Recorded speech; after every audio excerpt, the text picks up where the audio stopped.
ಹೆಮ್ಮೆಯ ಕನ್ನಡಾಂಬೆ, ಕನ್ನಡ ಮಾತೆ, ರಾಜ್ಯ ಮಾತೆ ಇವರಿಗೆ ಪುಷ್ಪಾರ್ಚನೆ ಸಲ್ಲಿಸುವುದರ ಮೂಲಕ ವೇದಿಕೆಯ ಮೇಲೆ ಪುಷ್ಪಾರ್ಚನೆ ನಡೆಯುತ್ತದೆ. ಹೊತ್ತಿತು ಕನ್ನಡದ ದೀಪ. ವೇದಿಕೆಯ ಮೇಲೆ ಕನ್ನಡ ದೀಪವನ್ನು ಬೆಳಗುವುದರ ಮೂಲಕ ಕಾರ್ಯಕ್ರಮ ಉದ್ಘಾಟನೆಗೊಂಡಿದೆ. ವೇದಿಕೆ ಮೇಲೆ ಆಸೀನರಾದಂತಹ ಕವಿಗಳು, ದತ್ತಿ ದಾನಿಗಳು, ದತ್ತಿ ಉಪನ್ಯಾಸಕರು, ಹಿರಿಯ ಸಾಹಿತಿಗಳು, ವೇದಿಕೆ ಮೇಲೆ ಉಪಸ್ಥಿತರಿರುವಂತಹ ಗಣ್ಯರಿಂದ ಉದ್ಘಾಟನಾ ಕಾರ್ಯಕ್ರಮ ನೆರವೇರುತ್ತಲಿದೆ. ವೈಭವ ಸಾರುತ್ತದೆ. ಮುಡಿದಿರುವ ಹೂವು ಸೌಭಾಗ್ಯದ ದ್ಯೋತಕ.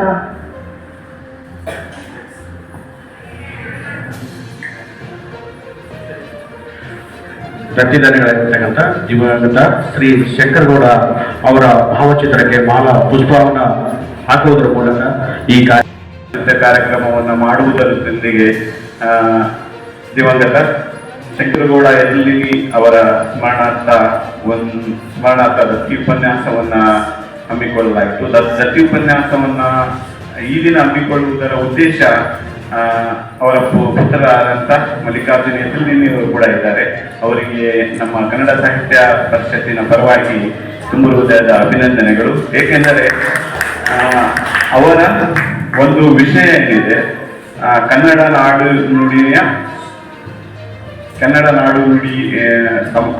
ನಾಡು ನುಡಿಯ ಬದ್ಧತೆ, ಈ ಕುರಿತು ವಿಷಯ ಅದು ಕನ್ನಡ ರಾಜ್ಯೋತ್ಸವಕ್ಕೆ ಹೊಂದಿಕೆಯಾಗುತ್ತದೆ. ಈ ಹಿನ್ನೆಲೆಯಲ್ಲಿ ಒಂದು ದತ್ತಿ ಉಪನ್ಯಾಸವನ್ನ ನೀಡಿದಂತಹ ಯದುಲಿನಿ ಕುಟುಂಬಕ್ಕೆ ತುಂಬ ಹೃದಯದ ಧನ್ಯವಾದಗಳನ್ನು ಹೇಳ್ತೀವಿ. ಕಳೆದ ವರ್ಷ ಅವರು ಬೇರೆ ಕಾರ್ಯಕ್ರಮದಲ್ಲಿ ಭಾಗವಹಿಸಿದ್ರಿಂದ ಆ ಕಾರ್ಯಕ್ರಮಕ್ಕೆ ಆಗಮಿಸಿದ್ದಿಲ್ಲ. ಈ ದಿನ ನಮ್ಮ ಮುಂದಿನ ಬಂದ್ರೆ 1982 ಮಾಣಿ ತಾಲೂಕಿನ ಎಪಿಎಂಸಿ ಅಧ್ಯಕ್ಷರಾಗಿ ಅವರ ಒಂದು ಚಾತುರ್ಯ ಬೀಳುತ್ತೆ. ಮುಂದಿನ ಬಂದ್ರೆ 1983ರಲ್ಲಿ ಮಾಣಿ ವಿಧಾನಸಭಾ ಕ್ಷೇತ್ರದ ಅಭ್ಯರ್ಥಿಯಾಗಿ ಚುನಾವಣೆಯಲ್ಲಿ ಪಾಲ್ಗೊಳ್ತಾರೆ. ಅವರ ಜನತಾ ಪಕ್ಷ ಅಭ್ಯರ್ಥಿ ಆಗ್ತಾರೆ.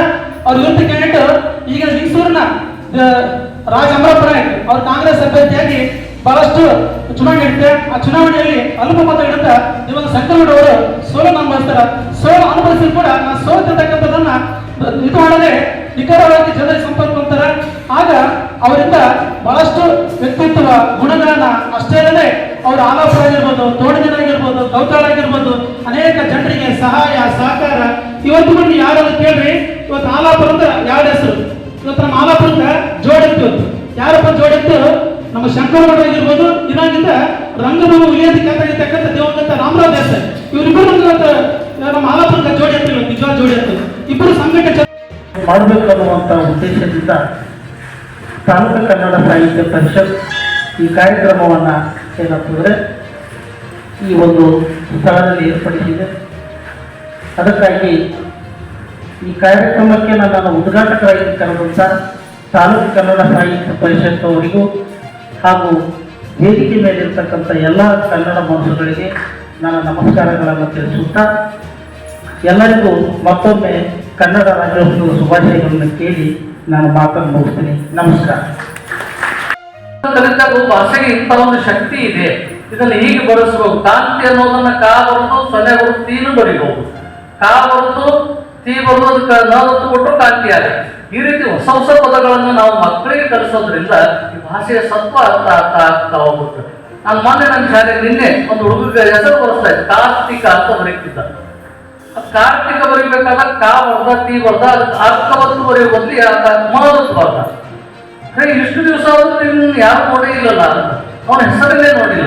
ಇಲ್ಲಿ ಅರ್ಥವತ್ತು ಬರೀಬೇಕಾಗಿತ್ತು, ಮಹೋದತ್ತು ಬರ್ತಿದ್ಯಲ್ಲಪ್ಪ ಅಂತೇಳಿ ಅವನಿಗೆ ತಿಳಿಸಿ ಹೇಳಬೇಕಾದಂಥ ಪರಿಸ್ಥಿತಿ ಇವತ್ತು 10ನೇ ತರಗತಿ ವಿದ್ಯಾರ್ಥಿಗಳಿದೆ. ಅಂದ್ರೆ ನಮ್ಮ ಶಿಕ್ಷಕರ ಪರಿಸ್ಥಿತಿ ಆಗಿರ್ಬೋದು ಅಥವಾ ಪಾಲಕರು ಏನ್ ಮಾಡ್ತಾರೋ ನಾವೇನ್ ಮಾಡ್ತಿದ್ವಿ ಅನ್ನೋದು ನಮ್ಗೆ ಗೊತ್ತಾಗ್ತಾ ಇಲ್ಲ.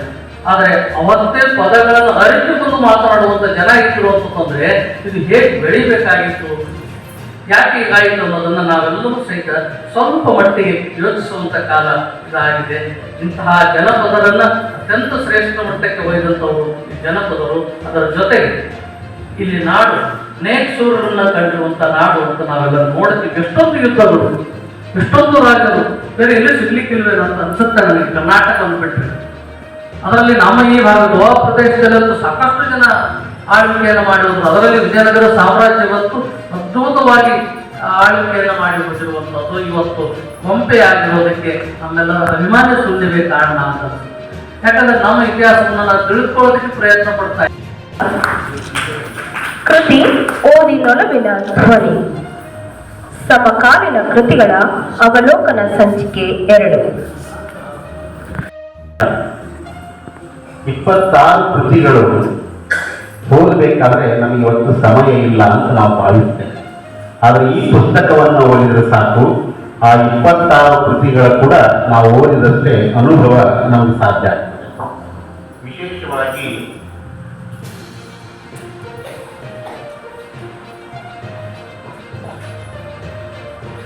ಈ ಪುಸ್ತಕದಲ್ಲಿ ಕಾವ್ಯ ಪ್ರಕಾರದ 7 ಕೃತಿಗಳ ಬಗ್ಗೆ ಅವಲೋಕನ ಮಾಡಿದ್ದಾರೆ.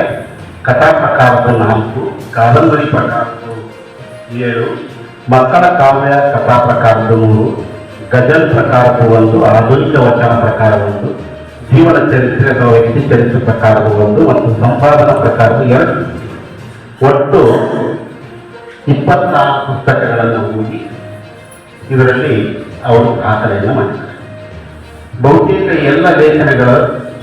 ಲೇಖನಗಳು ಕೂಡ ನನ್ನ ಸಂಪಾದನೆಯಲ್ಲಿ ಬರುವಂತ ಈ ಸುದ್ದಿಯಲ್ಲಿ ಪ್ರಕಟವಾದಂಥವು. ಮನೆಯಲ್ಲಿ ಅಜ್ಜಿಗಳು ಇದ್ದಾಗ ಅವ್ರಿಗೆ ಸ್ವಲ್ಪ ಪ್ರೋತ್ಸಾಹವನ್ನ ಓದಿರ್ತಕ್ಕಂಥ ಅಜ್ಜಿಗಳಿಗೆ ಮೊಮ್ಮಕ್ಕಳು ಹತ್ರ ಕೂಡ್ಸಕ್ ಟೈಮ್ ಕೊಟ್ರೆ, ಬಿಡವ ನಿನ್ಗೇನ್ ಅರ್ಥ ಆಗತ್ತೆ ಈಗ ಹುಡ್ರು ಅಂತೇಳಿ ಅಜ್ಜಿಯಂದ್ರನ್ನ ನೆಗ್ಲೆಕ್ಟ್ ಮಾಡ್ತಕ್ಕಂಥ ನಾವು ಪಾಲಕರು ಜಾಸ್ತಿ ಆಗಿದೆ. ಸೊ ಹಾಗಾಗಿ ಕನ್ನಡವನ್ನ ಹೇಳಿದಂಗೆ ಈ ಮೊಬೈಲು ಇದನ್ನ ಜಂಜಾಟಗಳು ಮತ್ತೆ ನಮ್ಮ ಪ್ರಾಣೇಶ್ ಶಿಕ್ಷೆ ಅವರು ಇವೆಲ್ಲ ಜೋಕ್ಗಳನ್ನ ನೋಡ್ತಾ ಹೋದಾಗ ಅವರ ಒಳಗಿನ ಅರ್ಥಗಳು ಬಹಳ ನಾವು ತಿಳ್ಕೋಬೇಕಾಗ್ತದೆ. ಪುಸ್ತಕದ ಓದಿನ ಬಗ್ಗೆ ಎಷ್ಟು ಅವರು ಅರ್ಥಪೂರ್ವವಾಗಿ ಹೇಳ್ತಾರಂದ್ರೆ, ಮೊಬೈಲ್ ಮತ್ತು ಪುಸ್ತಕದ ವ್ಯತ್ಯಾಸ ಆಲ್ರೆಡಿ ಹೇಳಿದ್ರೆ ಕೇಳಿದೆ. ಮೊಬೈಲ್ ಏನ್ ಹೇಳುತ್ತಂದ್ರೆ, ನನ್ನ ನೋಡ್ತಾ ಇರು, ನನ್ನ ತಲೆ ತಗ್ಗಿ ಒಂದು ಸಲ ನೋಡ್ತಾ ಇರು, ನಿನ್ನ ತೆರೆ ಎತ್ತದಂತೆ ಮಾಡುತ್ತೆ ಅಂತಿರ್ಗ. ಆದ್ರೆ ಬುಕ್ ಹೇಳ್ತದಂತೆ, ನನ್ನ ಒಮ್ಮೆ ತಲೆ ತಗ್ಗಿಸಿ ಓದು, ಇಡೀ ಜೀವನ ನಿನ್ನ ತಲೆ ಎತ್ತಿಸಿರುತ್ತಾರೆ ನಾನು ಮಾಡ್ತೀನಿ. ಸೊ ಹಾಗಾಗಿ ಬುಕ್ಕಿನ ಮಹಿಮೆ ವಿಚಿತ್ರ ಬಹಳ ಕಡೆ ಹೇಳ್ತಾ ಇದ್ದಾರೆ. ಹಾಗಾಗಿ ನಾವೆಲ್ಲರೂ ಇವತ್ತಿನ ಈ ಉಪನ್ಯಾಸ ಕಾರ್ಯಕ್ರಮ ನಿಜವಾಗ್ಲೂ ಬಹಳ ಅರ್ಥಪೂರ್ವವಾಗಿದೆ. ಇವತ್ತಿನ ಕಾರ್ಯಕ್ರಮ, ಉಪನ್ಯಾಸ ಕಾರ್ಯಕ್ರಮ ಮತ್ತು ವಿಷಯಗಳನ್ನ ಬಹಳ ಸುಸಂದರ್ಭದಲ್ಲಿ ಇಟ್ಕೊಂಡಿದ್ದಾರೆ. ನಮ್ಮ ತಂದೆಯವರು ಸ್ಮರಣಾರ್ಥ ನಾನು ತತ್ತಿದಾನಿಯನ್ನ ಮಾಡಿದ್ದು, ಅದು ಸಣ್ಣ ಸಾಹಿತ್ಯಗಳು, ಅವರೆಲ್ಲ ನನ್ನ ಸ್ನೇಹಿತರ ಅವರ ಉಪದೇಶದಂತೆ ನಾನು ನಡ್ಕೊಂಡಿದ್ದೇನೆ. ಹೊರತಾಗಿ ಅದೇ ದೊಡ್ಡ ಕೆಲಸ ಅಲ್ಲ. ಆದ್ರೆ ಅವರ ಉಪದೇಶದಂತೆ ಅವ್ರ ಜೊತೆಗೆ ಇರ್ತಕ್ಕಂಥ ಒಡನಾಟ ಇರ್ತದೆ, ಅವರೆಲ್ಲರೊಟ್ಟಿಗೆ ಇರ್ಬೇಕಾಗ್ತದೆ ಅಂತ ನಾವು ಉದ್ದೇಶಕ್ಕಾಗಿ ಮಾಡಿದ್ದೇವೆ, ಬೇರೆ ಏನಿಲ್ಲ, ಅದು ದೊಡ್ಡಷ್ಟಕ್ಕೆ ಏನಿಲ್ಲ. ಹಾಗಾಗಿ ನಾನು ರಾಜಕಾರಣಕ್ಕೆ ಬಂದದ್ದು ಯಾವುದೋ ಆಸೆ ಆಕಾಂಕ್ಷೆಗಳಿಗಲ್ಲ. ನನಗೆ ಡ್ರಗ್ ಇನ್ಸ್ಪೆಕ್ಟರ್ ನೌಕರಿ ಸಿಕ್ಕಿದ್ದನ್ನು ಸಹ ನಾನು ಬಿಟ್ಟು ರಾಜಕೀಯಕ್ಕೆ ಬಂದಿರೋದು, ನಾನು ನಮ್ಮ ತಂದೆಯವರು ತೀರ್ಕೊಂಡಾಗ ನಾನು 5ನೇ ಕ್ಲಾಸು. ರಾಜಕೀಯ ಅಂದ್ರೆ ನಮ್ಮ ಒಂದೇದಲ್ಲಿ ಒಂದು ಕನ್ನಡ ಸಾಹಿತ್ಯ ಸಮ್ಮೇಳನ ಒಂದು ಸಭೆ ನಡೆಸೋಕ ಒಂದು ಅವಕಾಶ ಕೊಡ್ರಿ ಸರ್, ಇಲ್ಲಿ ಮಾಡೋಣ ಒಂದು ಫಂಕ್ಷನ್ ಆಗಲಿ ಅಂತ ಹೇಳಿ ಅವ್ರು ಸರ್ ಒಂದು ಆಯೋಜನೆ ಮಾಡಿದ್ರು. ಆ ಒಂದು ವಿಚಾರ ತಮ್ಮಲ್ಲಿ ಸರ್, ಈ ಎಲ್ಲ ಒಂದು ಸುಸಜ್ಜಿತವಾದಂಥ ಒಂದು ಸಭಾಂಗಣ ಇದೆ. ಒಂದು ಸಣ್ಣ ಫಂಕ್ಷನ್ ಮಾಡ್ತಾ ಇರ್ಬೋದು ಯಾವುದೇ ಸಮಯದಲ್ಲಿ, ಮತ್ತು ಸಾಯಂಕಾಲ ಬಂದರೆ ಒಂದು ಆರಾಮ ಗೆಟ್ ಟುಗೆದರ್ ಕುಂತ್ಕೊಂಡು ಫಂಕ್ಷನ್ ಮಾಡ್ಕೊಂಡು ಹೋಗ್ಬೋದು ಅಂತ ಒಂದು ವಿಚಾರ ಬಯಸ್ತೇನೆ. ಹಾಗೂ ಕನ್ನಡ ಭಾಷೆ ಮತ್ತು ಕನ್ನಡ ಕೆಲಸ ಕನ್ನಡ ಸಾಹಿತ್ಯ ಪರಿಷತ್ ಮಾಡುತ್ತೆ ಅನ್ನೋದು ನನ್ನ ಭರವಸೆ. ಮತ್ತೆ ಎಲ್ಲರಿಗೂ ಮಲ್ಲಿಕಾರ್ಜುನ್ ಪಾಟೀಲ್ ಅವರಿಗೆ ಒಂದು ವಿನಂತಿಯನ್ನ ಈ ವೇದಿಕೆ ಮುಖಾಂತರ ಮಾಡ್ತೀವಿ. ದಯವಿಟ್ಟು ಮಸ್ತಿಗೆ ಒಂದು ಕನ್ನಡ ಭವನಕ್ಕಾಗಿ ಒಂದು CSI ಬೇಕಂತ ಹಲವಾರು ಬಾರಿ ಬೇರೆ ಬೇರೆ ರಾಜಕಾರಣಿಗಳನ್ನ, ಬೇರೆ ಬೇರೆ ವ್ಯಕ್ತಿಗಳನ್ನ ನಾವು ಸಂಪರ್ಕ ಮಾಡಿದಾಗ ಸ್ಪಂದನೆ ತಕ್ಕ ಮಟ್ಟಿಗಿದೆ. ಹಾಗಾಗಿ ಈ ವಿಷಯದಲ್ಲಿ ಮಗನವರು ದಯವಿಟ್ಟು ಸ್ವಲ್ಪ ಆಸಕ್ತಿಯನ್ನ ತಗೊಂಡು ಮಸ್ತಿಗೆ ಒಂದು CSI ಮಂಜೂರು ಮಾಡೋದಕ್ಕೆ ತಮ್ಮ ನೇತೃತ್ವದಲ್ಲಿ ಮುಂದಾಗಬೇಕು. ಅದಕ್ಕೆ ಮಾಂಟೇಶ್ವರ ಅವರು ವಿಜಯ್ ಸಹೋದರ ಮಾಡಿಕೊಟ್ಟಿದ್ದಾರೆ. ಅದೇ ರೀತಿಯಾಗಿ ಕಾರ್ಯಕ್ರಮದ ಮುಖ್ಯ ಘಟ್ಟದಲ್ಲಿ ದತ್ತಿ ಉಪನ್ಯಾಸ ಕಾರ್ಯಕ್ರಮ ಕಳೆದ ವರ್ಷವೂ ಕೂಡ ಸರ್ ಬಹಳಷ್ಟು ಸಪೋರ್ಟ್ ಮಾಡಿದ್ರು ನಮಗೆ. ಆದ್ರೆ ತಮ್ಮ ಕೆಲಸ ಒತ್ತಡದಿಂದ ಬರಕ್ಕಾಗಿರ್ಲಿಲ್ಲ ಮಲ್ಲಿಕಾರ್ಜುನ ಎದುರ್ದಿನಿ ಸರ್ ಅವರು. ಬಟ್ ಇವತ್ತು ನಮಗೋಸ್ಕರ ಸ್ವಲ್ಪ ಒಂದು ಮನವಿಯನ್ನ ಆಲಿಸಿ ತಮ್ಮೆಲ್ಲ ಕೆಲಸದ ಒತ್ತಡಗಳನ್ನ ಸರಿಸಿ ನಮ್ಮ ಒಂದು ಕಾರ್ಯಕ್ರಮದಲ್ಲಿ ಹಾಜರಾಗಿದ್ದಾರೆ. ಅವರು ಕೂಡ ಪೂರ್ವಕವಾಗಿ ವೇದಿಕೆ ವತಿಯಿಂದ ತುಂಬ ಹೃದಯದ ಧನ್ಯವಾದ ಅರ್ಪಿಸ್ತೇನೆ ಸರ್. ನಮ್ಮ ಕಸಪದ ಬಳಗದಿಂದ ಇನ್ನು ಸನ್ಮಾನ ಸ್ವೀಕರಿಸಬೇಕಂತ ವಿನಂತಿಸ್ಕೊಳ್ತೇನೆ. ಕಸಪ ಬಳಗದ ಸದಸ್ಯರು ವೇದಿಕೆಗೆ ಬಂದು ವೇದಿಕೆ ಗಣ್ಯರಿಗೆ ಸನ್ಮಾನಿಸಬೇಕಂತ ವಿನಂತಿ. ಒಂದು ಸ್ಥಿತಿ ಬೇರೆ, ಇನ್ನು 100 ವರ್ಷಗಳಲ್ಲಿ ನಮ್ಮ ಕೆಲಸಕ್ಕೆ ತಕ್ಕಂಥ ಸ್ಥಿತಿ ಇದೆ. ಆ ಸ್ಥಿತಿಯಲ್ಲಿ ಇವತ್ತೇನು 200 ವರ್ಷ ಆಳಿ ಏನು ಬ್ರಿಟಿಷರು ಹೋದ್ರು ಕೂಡ ಇನ್ನೂ ಆ ಒಂದು ದಾಸ್ಯನ ಇದ್ದ ಕಾರಣಕ್ಕಾಗಿ ಇವತ್ತ ಇಡೀ ಭಾರತದ ಎಲ್ಲ ಭಾಷೆಗಳು ಕೂಡ ಇಂಗ್ಲಿಷ್ ವಾಮಗಳು ಕೊಟ್ಟು ನಾವು ನಮ್ಮದನ್ನು ಬಿಡ್ತಾ ಇದ್ದೇವೆ. ಮಾತೃಭಾಷೆಯಲ್ಲಿ ಓದಿ ಇವತ್ತು ಜಗತ್ತಿನಲ್ಲಿ ಮುಂಚೂಣಿರ್ತಕ್ಕಂಥ ಒಂದು ದೇಶದ ಬಗ್ಗೆ ಇಷ್ಟು ಅಂಕಿಅಂಶ ಕೊಡ್ತಾ ಇದೆ. ಕೇವಲ 1.23 ಕೋಟಿ ಜನಸಂಖ್ಯೆಗಿರ್ತಕ್ಕಂಥ ಜಪಾನ್, ಕೇವಲ 51 ಲಕ್ಷ ಜನಸಂಖ್ಯೆಗಿರ್ತಕ್ಕಂತಹ ದಕ್ಷಿಣ ಕೊರಿಯಾ, ಇವತ್ತಿನ ಸ್ಯಾಮ್ಸಂಗ್ ಹುಂಡಾಯಿ ಏನು ನಾವು ನೋಡ್ತಾ ಇದ್ದೀವಲ್ಲ ಆ ದೇಶ, ಕೇವಲ 68 ಲಕ್ಷ ಇರ್ತಕ್ಕಂತಹ ಫ್ರಾನ್ಸ್ ದೇಶ, ಕೇವಲ 84 ಲಕ್ಷ ಇರ್ತಕ್ಕಂಥ ಜರ್ಮನ್, 10 ಲಕ್ಷ ಜನಸಂಖ್ಯೆ ಇರ್ತಕ್ಕಂಥ ಇಸ್ರೇಲ್, ಕೇವಲ 5.60 ಲಕ್ಷ ಇರ್ತಕ್ಕಂತಹ ಫಿನ್ಲ್ಯಾಂಡ್. ಇವತ್ತು ಇಡೀ ಜಗತ್ತಿನ GDPಯಲ್ಲಿ ಅತ್ಯಂತ ಮುಂಚೂಣಿರ್ತಕ್ಕಂತಹ ರಾಷ್ಟ್ರಗಳು. ಚೀನಾ ಇದ್ದಿದೆ, ಇವತ್ತು 140 ಕೊಟ್ಟಿರ್ತಕ್ಕಂಥ ಚೀನಾ ಆ ಮಾತೃಭಾಷೆಯಲ್ಲಿ ಮುಂದುವರೆದು ತನ್ನ ಅಧಿಪತ್ಯವನ್ನ ಅಮೆರಿಕನ್ ನೇಷನ್ ಹೊಡೆದು ಮುಂದುವರ್ತಕ್ಕಂಥ. ಯಾಕೆ ಏನಾಯ್ತಂದ್ರೆ ಕೇವಲ ಕಡಿಮೆ ಜನಸಂಖ್ಯೆ ಇರ್ತಕ್ಕಂಥ ರಾಷ್ಟ್ರಗಳು ಇಡೀ ಮಾತೃಭಾಷೆಯ ಮೂಲಕನೇ ಶಿಕ್ಷಣವನ್ನು, ವಿಜ್ಞಾನ ಇರ್ಬೋದು, ತಂತ್ರಜ್ಞಾನ ಇರ್ಬೋದು, ಮಾನವ ಶಿಕ್ಷಣ ಇರ್ಬೋದು, ಆ ವಿಷಯಗಳನ್ನ ಅಲ್ಲಿ ಮಾತೃಭಾಷೆಯ ಮೂಲಕ ಕೊಡುವ ಮೂಲಕ ಇವತ್ತ ಅಭಿವೃದ್ಧಿ ಹೊಂದಿದ ರಾಷ್ಟ್ರಗಳಾಗಿ ಇವತ್ತು ಕೊಡ್ತಾ ಇದ್ದೀವಿ. 7 ಕೋಟಿ ಜನಸಂಖ್ಯೆ ಇರ್ತಕ್ಕಂತಹ ನಮ್ಮ ಕನ್ನಡ ನಾಡು. ಆ ಲೆಕ್ಕದಲ್ಲಿ ಇಲ್ಲಿ ಯಾರು 7 ಕೋಟಿ ಇಲ್ಲೇ ಇಲ್ಲ, ಚೀನಾ ಬಿಟ್ಟರೆ 1 ಕೋಟಿ ಜಾಸ್ತಿ ಜಪಾನ್. ಈಗ ಸ್ವತಂತ್ರವಾಗಿರ್ತಕ್ಕಂತಹ ಪಠ್ಯಕ್ರಮ ರೂಪಿಸಲಿಕ್ಕೆ ಸಾಧ್ಯ ಆಗಲಿಲ್ಲ ಎಂಬ ಪ್ರಶ್ನೆ ಕೂಡ ನಾವು ಯೋಚನೆ ಮಾಡ್ತಕ್ಕಂಥ. ವಿಶೇಷವಾಗಿ 2011 ಜನಗಣತಿಯ ಅಂಕಿಅಂಶ ನೋಡಿದಾಗ ನಮಗೆ ಭಯಪಡ್ತಕ್ಕಂಥ ವಾತಾವರಣ ನಮ್ಮ ಮುಂದಿದೆ. ಯಾಕಂದ್ರೆ ನಮ್ಮ ದೇಶದಲ್ಲಿರ್ತಕ್ಕಂತಹ ಒಟ್ಟು ಭಾಷೆಗಳೇ 19,519 ನಮ್ಮ ದೇಶದಲ್ಲಿರ್ತಕ್ಕಂಥ ಭಾಷೆಗಳು. ಅದು 2011 ಗಣತಿ ಪ್ರಕಾರ 10 ಲಕ್ಷಕ್ಕಿಂತ ಹೆಚ್ಚು ಜನ ಮಾತಾಡ್ತಾರೆ.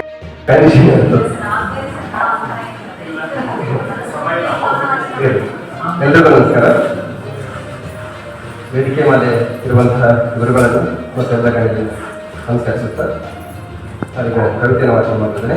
ನನ್ನ ಕವಿತೆಯ ಶೀರ್ಷಿಕೆ ನೀರು ತರಬೇಕೆಂದು ಹೋಗುವುದು. ಏಸೂರು ತಿರುಗಿದರೂ ಸಿಗವಲ್ಲ ರಾಯ, ಇರುವನು ಏನು ನಿಮ್ಮ ಮನೆಯೊಳಗೆ ನನ್ನ ರಾಯ. ಏಸೂರು ತಿರುಗಿದರೂ ಸಿಗವಲ್ಲ ನನ್ನ ರಾಯ, ಇರುವನು ಏನು ನಿಮ್ಮ ಮನೆಯೊಳಗೆ ನನ್ನ ರಾಯ.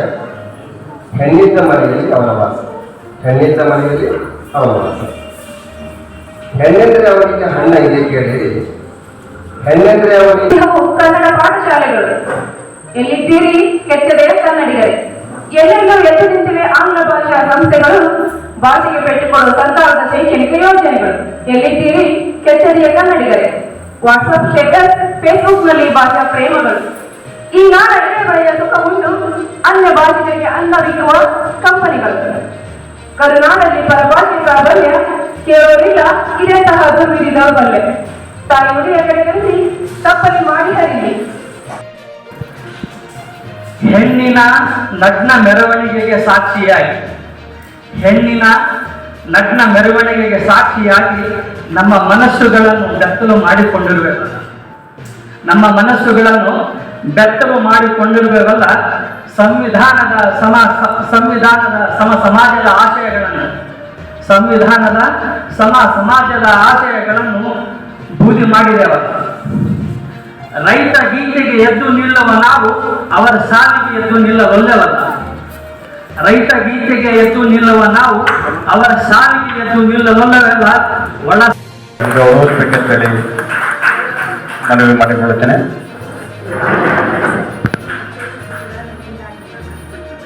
ಇನ್ನೂ ಕೃತಿಗಳು ಹೆಚ್ಚೆಚ್ಚು ನಿಮ್ಮ ಕೈಯಿಂದ ಬರವಣಿಗೆಯಿಂದ ಬರಬೇಕು. BM ಶಿರಾಕಿ ಅವರು ಈ ಕನ್ನಡದ ಬಗ್ಗೆ ಒಂದು ಮಾತನ್ನು ಹೇಳಿದರು. ಆ ಕನ್ನಡದ ಬಗ್ಗೆ ಮಾತನ್ನ ನಾನು ಕನ್ನಡದಲ್ಲಿ ಹೇಳಿದರೆ ರುಚಿ ಆಗಲ್ಲ, ಇಂಗ್ಲೀಷ್ನಲ್ಲಿ ಹೇಳ್ತೀನಿ ಅಂತಂದ್ರೆ. ಏನು ಸರ್ ಹಂಗೆ ಹೇಳೋದು? ಈ ಭಾಷೆಯನ್ನ ಹೆಂಗೆ ಜತನ ಮಾಡ್ಕೋಬೇಕು ಅಂತಂದ್ರೆ ಇಂಗ್ಲೀಷ್ನಾಗ ಹೇಳ್ತೀನಿ. ಏನು? Hold it as if you are losing it. ಅದನ್ನ ಹಿಂಗೆ ಹಿಡ್ಕೊಳ್ರಲ್ಲ, ಬಿಟ್ಟರೆ ನೀವು ಕೈಯಿಂದ ಜಾರಿ ಹೋಗ್ತದೆ ಅನ್ನೋ ರೀತಿ ಹಿಡ್ಕೊಳ್ರಿ. ಈ ಭಾಷೆನೂ ಕೂಡ ಇದರ ಕನ್ನಡಗಳಿಗಿಂತ ಇಂಗ್ಲೀಷಾಗೆ ಚಂದ ಐತೆ. ಭಾಷೆಗೆ ಬಡಿಯುವಂತಿಗೆ ಇಲ್ಲ. ಇಂಗ್ಲೀಷನ್ನ ಸಾರಾಸಗಟಾಗಿ ದೂರಬೇಕಂತಿಲ್ಲ. ಯಾಕೆಂದರೆ ಇಂಗ್ಲೀಷು ನಮಗೆ ಬಹಳ ಆಸರೆಯಾದಂಥ ಭಾಷೆಯಾಗಿರೋದ್ರಿಂದ ಅದನ್ನು ದೂರಲಾರದೆ ಪ್ರೀತಿಸಬೇಕು. ಗಾಂಧೀಜಿ ಹೇಳಿದರೆ ಬಾಗಿಲ ಮುಖಾಂತರ ನಡೆದಾಡಬೇಕು, ಆದರೆ ಕಿಟಕಿಗಳೇ ಇರಲಾರದೆ ಮನೆ ಇರಬೇಕಾಗುತ್ತೆ.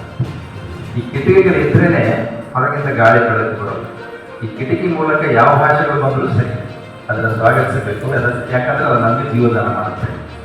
ಬಾಗಿಲ ಮುಖಾಂತರ ಅಡ್ಡಾಡಬೇಕು, ಕಿಟಕಿ ಮುಖಾಂತರ ಅಡ್ಡಾಡಕ್ಕಾಗಲ್ಲ. ನನ್ನ ಮಾತೃಭಾಷೆ ಮುಖಾಂತರವೇ ನಾನು ವ್ಯವಹರಿಸಬೇಕು. ನಾನು ಮಾತೃಭಾಷೆಯಲ್ಲಿ ಇದ್ದಕ್ಕೆ ಎಲ್ಲರಿಗೂ ಪ್ರೀತಿಸಬೇಕು. ಆ ಮಾತೃಭಾಷೆ ನಮಗೊಂದು ದೊಡ್ಡ ಬಾಗಿಲು. ಅದಕ್ಕೆ ಅವ್ರ ಸರ್ ಮಾತು ನನಗೆ ನೆನಪಾಯಿತು. Hold it as if you are losing it.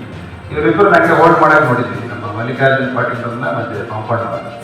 ಇವತ್ತು ಯಾರು ಸಂದರ್ಭವಾಗಿದ್ರು ನಮಗೆ ಅವರಿಬ್ಬರನ್ನ ಹೋಲ್ಡ್ ಮಾಡಕ್ಕೆ ನೋಡಿದ್ರು ಅವ್ರ ಕೈಯಿಂದ ಜಾರ್ಕೊಂಡು ಅವರಿಗೆ ಹೇಳಬೇಕಾಗಿತ್ತು ಈ ಮಾತನ್ನ. ಶಿವರುದ್ರಪ್ಪನವರು ಹಣತೆ ಕೈವಿ ಅಂತ ಹೆಸರು. ಯಾವಾಗಲೂ ರಾಜ್ಯೋತ್ಸವ ಮತ್ತು ದೀಪಾವಳಿ ಹಿಂದೆ ಮುಂದೆ ಬರ್ತಾರೆ. ರಾಜ್ಯೋತ್ಸವ ಆದ್ಮೇಲೆ ಅದು ಬರುತ್ತೆ ಅಥವಾ ಅದಕ್ಕಿಂತ ಮೊದಲು.